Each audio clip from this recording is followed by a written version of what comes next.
Pero wag mo akong ginaganyan. Kahit gaano ka pa kataas, wala akong pakialam sa ranggo mo. Grabe, maraming naghulat sa paninindigan ng isang pulis na kung saan binatikos niya ang PNP maging si Pangulong Bongbong Marcos dahil sa nangyaring pag-aresto kay dating Pangulong Rodrigo Duterte. Panoorin mo ang video na ito. Pero wag mo akong ginaganyan. Kahit gaano ka pa kataas, wala akong pakialam sa ranggo mo. Diba? Wala akong pakialam sa ranggo mo. Kahit ano ka pa, kahit general ka pa. Kahit ikaw pa ang hepe ng PNP, kahit ikaw pa yung pinakamataas sa buong mundo, sabi ko na nga ba. Kapag kinupal-kupal mo ako at ay napakan mo yung dignidad ko, magkamatayan na tayo. Diba? Yun yung prinsipyo na pinaglalaban ko, mga kasama. Yan yung tinatawag na prinsipyo. Hindi yan mabibili ng pera kahit anong magkano mang pera yan. Tandaan nyo lagi na yung prinsipyo lang yung kaya mong ipaglaban sa buong buhay mo. Hindi pwedeng bilhin ng kahit magkano yun. Nagpulis tayo, hindi dahil lang sa pera. Tandaan nyo yan. Nung nag-a-apply tayo ng pulis, ang dami nating pinagdaanan. Ang dami nating pagsubok para lang makapasok. Diba? Tapos ngayon na may pagsubok sa atin, ibebenta nyo yung prinsipyo nyo. Kaya tayo nagpulis kasi gusto natin maayos. Pero ngayon, dahil hindi na maayos yung mga bagay-bagay, hindi na po pwede. Alangan naman na magpupulis ka pa kung hindi na maayos. Anong kwenta mong pulis ka dyan kung hindi mo na maayos yung problema sa bansa? Diba? Alangan naman na magbulag-bulagan ka na lang dyan para lang sa 29,000?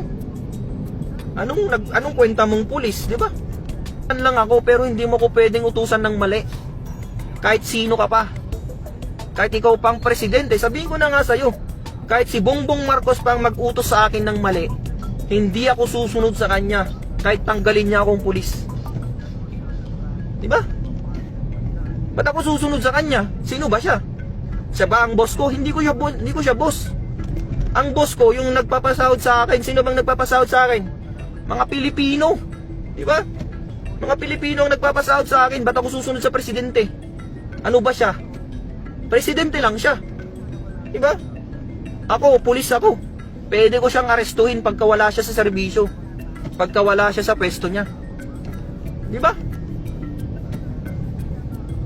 Kung walang pulis sa Pilipinas, sino na lang mag-aaresto sa mga tiwaling opisyal na yan? Kaya tayo nagpulis para hindi tayo maging kakampi ng mga tiwaling opisyal. Tayo dapat nasa gitna lang tayo, mga kasama. Nasa gitna lang tayo. Hindi pwedeng dahil presidente natin siya na yung susunundan natin. Hindi pwedeng dahil presidente natin siya na yung susundin natin sa lahat ng bagay. Hindi po pwede yun. Partisan ang tawag doon. Hindi porke presidente ka, susundin kita. Ano ka? Sino ka ba? Para sundin ko, tama ka ba? Ang tanong, nasa tama ka ba? Para sundin kita. Diba? Sabi ko nga ulit sa inyo, kahit presidente ka pa ng Pilipinas, kung mali yung utos mo sa akin, hindi kita susundin. Sino ka ba para sundin ko? Diba? Pakinggan mo tong sasabihin ko, sir. Isa akong pulis ng Pilipinas, pero hindi ako sang-ayon sa ginagawa mo, sir. Diba? Hindi ako sang-ayon sa'yo. Kahit ano pang sabihin mo, sir, hindi ako susunod sa'yo. Kasi hindi mo naman ako pulis Bakit pulis mo ba ako? Pinapasahuran mo ba ako, sir? Hindi. Ang totoong may-ari sa profesyon ko, ang totoong nagpapasahod sa akin ay mga Pilipino, hindi ikaw. Presidente ka lang ng Pilipinas, pati nga ikaw, pinapasahuran namin Sumasahod ka dahil sa pera ng Pilipino.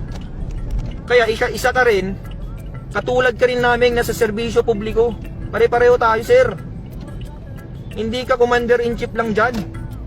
Ikaw ay isang public servant. Diba? Public servant ka. Dapat magtrabaho ka rin. Hindi ka boss. Tandaan mo yan, sir, ha? Tandaan mo, sir, President Bongbong Marcos. Tandaan mo to. Isa kang public servant. Pumunta ka dyan sa pwesto mo para magserbisyo, hindi para maging boss namin.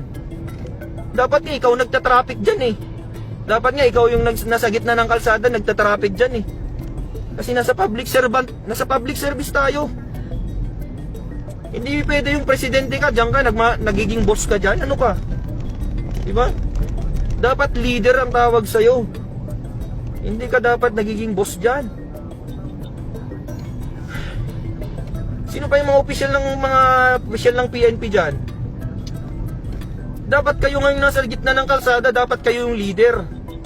Hindi kayo boss dyan na parang hari kayo dyan na nakaupo sa napakagandang upuan para mag-utos-utos lang. Dapat leader kayo eh.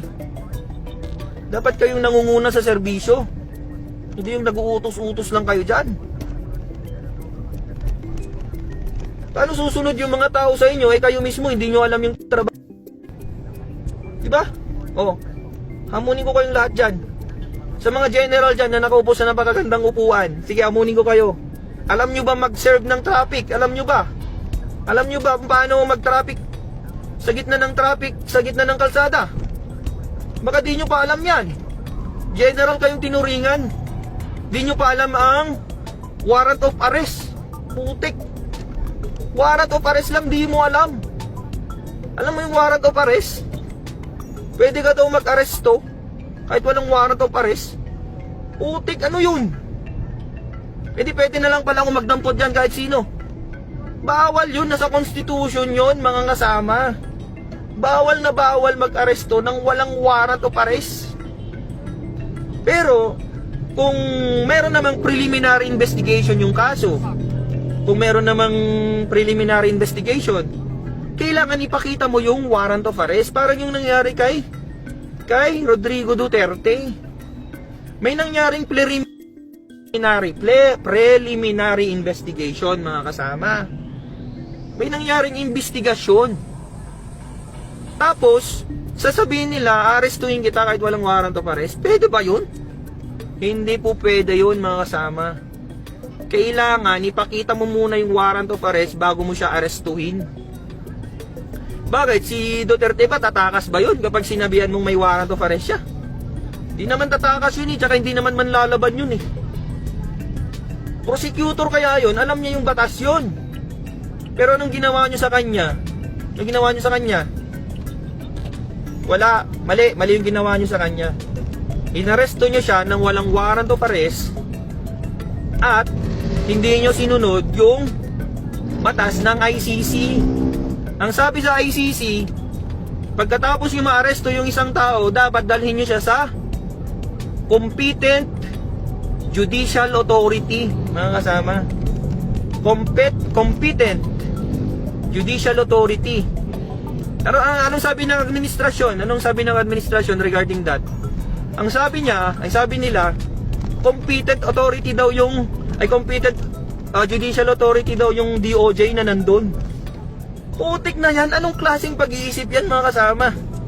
Paano naging competent judicial authority yung DOJ? Ang DOJ, mga kasama, is considered as quasi-judicial. Quasi-judicial lang siya. Hindi siya fully competent judicial authority. Bakit? Korte ba ang DOJ? Korte ba ang DOJ? Siyempre hindi. Department of Justice is not a court.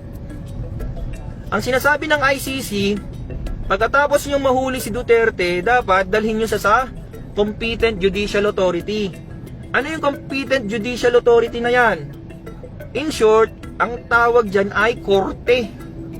Kahit anong korte sa Pilipinas, pwede. Pero anong ginawa? Dinala saan? Villamor Air Base, mga kasama. Bakit? Korte ba yun? Siyempre hindi korte yun. Walang judge dun eh. Sino magsasabi na tama o mali yung pagka-aresto niya kung walang judge? Siyempre kailangan mo ng judge para pero hindi nyo maloloko ang mga Pilipino. Ang akin lang, ang sinasabi ko lang is mali yung pagka-aresto kay Duterte. Ang mangyayari dyan, mga kasama, kapag unlawful arrest or invalid arrest, it's considered as papawalang bilanggo siya. Mapapalaya siya. Parang kayo nangyari kay Duterte. Kapag unlawful yung pagka-aresto sa kanya, ang mangyayari sa kanya, magiging invalid yung arrest niya. Ibig sabihin, kapag invalid yung arrest niya, mapapawalang bilanggo siya. Pwede siyang pabalikin sa Pilipinas. Patrolman ako, tuturuan ko mga general, putik.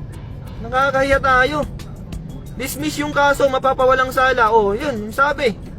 Walang sala si Rodrigo Duterte kasi mali yung pagka-aresto sa kanya. Isang pagpapatunay na hindi natin kontrolado ang mga umaalab na damdamin ng mga Pilipino anuman ang iyong posisyon. Ang isang pulis na ito ay nanindigan kahit kapalit nito ay ang kanyang mawawalang posisyon bilang isang pulis. Kaya naman i-share mo na ang video na ito. Ikaw bilang isang Pilipino, kung ikaw ang tatanungin, ano ang masasabi mo sa paninindigan ng isang pulis at kanyang pagbatikos kay Pangulong Bongbong Marcos at kay PNP Chief Torre dahil sa pag-aresto kay dating Pangulong Rodrigo Duterte? Well, i-comment mo lang yung reaksyon sa video sa baba.